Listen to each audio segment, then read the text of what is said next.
मैं हिंदुस्तान क्लब के प्रेसिडेंट, तमाम मेंबर्स और इस क्लब के समस्त परिवार का मैं हृदय की गहराइयों से आभार और अभिनंदन और वंदन करता हूं। इस परिवार ने आज जो इस आजादी के पर्व पर मुझे यहाँ आमंत्रित किया है, इसके लिए मैं पुनः आभार व्यक्त करता हूँ।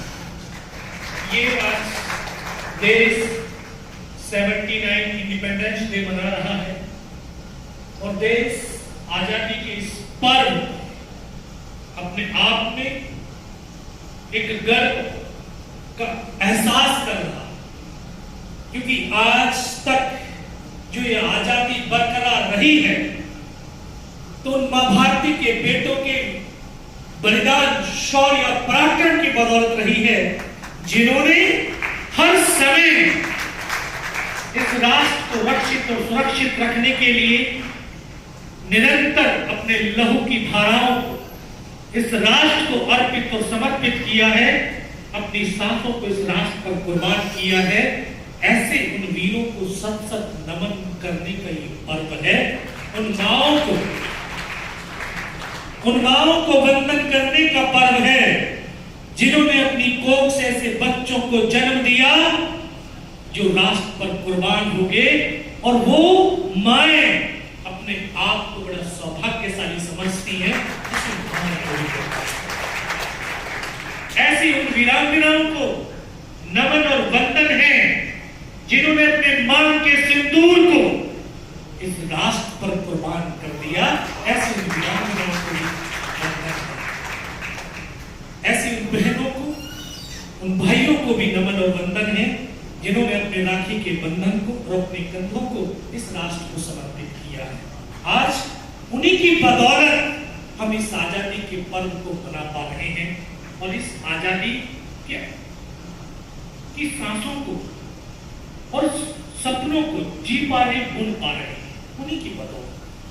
मैं आप जैसे इकोनॉमिक्स जो सैनिक बैठे हुए हैं मेरे सम्मुख, ये इकोनॉमिक सोल्जर्स हैं जो इस राष्ट्र की उन्नति और प्रगति के लिए दिन रात काम करते हुए अपने सबॉर्डिनेट, अपने अधीनस्थ, अपने एम्प्लॉयर को इस तरह से मोटिवेट करते हैं कि जो आपकी कंपनी, आपकी संस्था जो प्रोडक्शन कर रही है, जो प्रोडक्ट बना रही है, वो राष्ट्र की उन्नति और प्रगति में, राष्ट्र को विकसित करने में वो प्रोडक्शन योगदान दे रहा है।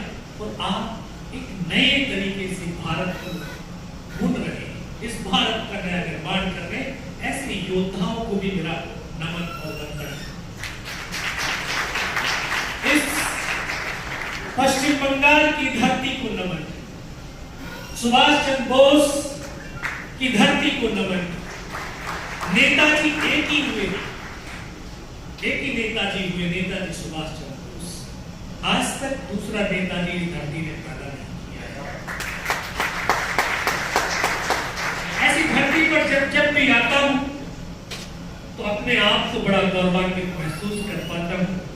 और आज तक इस धरा पर अगर स्वामी जी के नाम से किसी को जाना जाता है तो विवेकानंद जी को जाता है। वो दुनिया को ये सिखा करके गए कि 110, 150 साल या 80 साल, 90 साल, 100 साल जीवन को जीने से जिंदगी बड़ी नहीं होती, बल्कि अपने कर्मों से जिंदगी को जियो तो आपकी जिंदगी हजारों साल। मात्र 39 इयर्स इस धरा पर रहे और इस धरा पर 39 इयर्स के अंदर उन्होंने पूरे विश्व के अंदर सनातन धर्म और सनातन संस्कृति का झंडा अगर लहराया तो स्वामी जी विवेकानंद जी। तो उनके वो हमारे पूर्वज हैं, हम उनके संतानें हैं।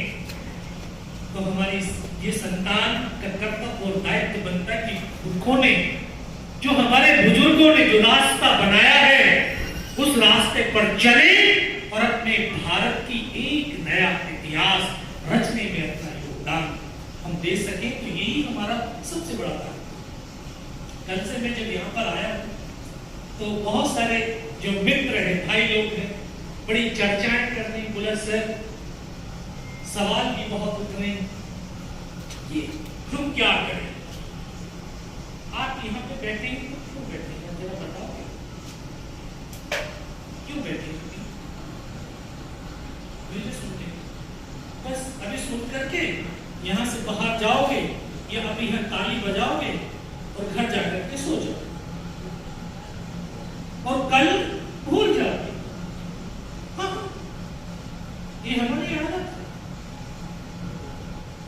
क्यों बैठे? पर्पज ऑफ लाइफ,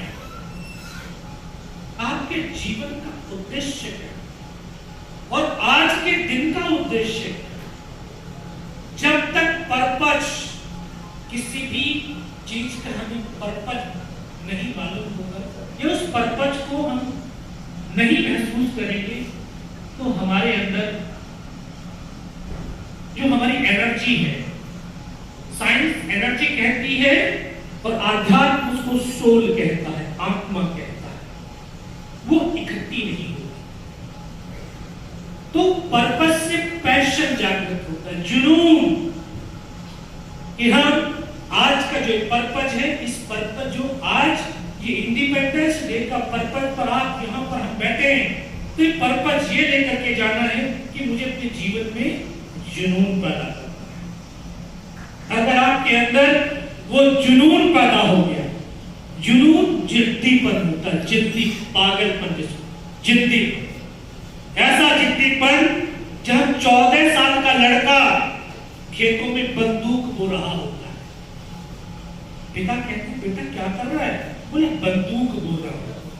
इन्हीं बंदूकों की फसलों को उगा करके और इन्हीं बंदूकों से इस देश की आजादी को, हमें दुश्मन जो अंग्रेजों की बेड़ियां हमारे पैरों में पड़ी उसको तोड़ना है और इन बंदूकों से हमें आजादी दिलानी है। और वो 23 साल की अवस्था में, 23 साल की अवस्था में हंसते हंसते फांसी के फंदे को चूम जाता है। वो अपने आप को बचा भी सकता था, बचा सकता, अपने घरों में आराम से सो सकता था, लेकिन उसने ये सोचा, क्योंकि उसको लाइफ का पर्पस मालूम था कि अगर एक लहू की बूंद से 1000 भगत सिंह पैदा हो सकते हैं, तो मैं अपने लहू की बूंदों को बहा दूंगा और पूरे देश के अंदर भगत सिंह और भगत सिंह पैदा करूंगा। ऐसे लोग, एक ऐसा 24 साल का लड़का जिसने 15 साल की अवस्था में ही बोला आजाद हूं और आजाद ही रहूंगा, इस नारे को दिया और 24 साल की अवस्था में इलाहाबाद के अल्फ्रेड पार्क में अंग्रेजों से लड़ता हुआ लास्ट बुलेट को अपने सर पे लगाता है और मौखाती में सो जाता है। हम इस धरती को, इस खंड को मां बोलते हैं, ऐसे नहीं बोलते।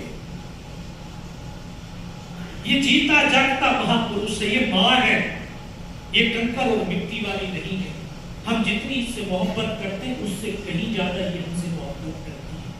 और इस मोहब्बत का परिणाम आपने देखना हो तो झांसी के पास एक ओरछा जगह है, कभी जाना हो, छोटी सी नदी बहती है, वहां एक छोटा सा हनुमान जी का मंदिर, और यही आजाद अंग्रेजों से छुपते हुए वहां पर एक मंदिर का पुजारी बन जाता है और उस जंगल में अपने आप को अंग्रेजों से लड़ने के लिए तैयार करता है। इतनी कसरत मेहनत वहां पे करता रहता है, अपने पसीने को बहाता रहता है। कवियों ने तो बहुत सारी कल्पनाएं लिख करके बहुत सारी कविताएं लिखी, लेकिन मैं हकीकत जाकर के जब देखा तो जब उन्होंने अपनी कनपटी पर वो रिवॉल्वर की लास्ट बुलेट चलाई होगी, जब उन्होंने अपने प्राणों को मां भारती पर न्यौछावर किया होगा, तो जिस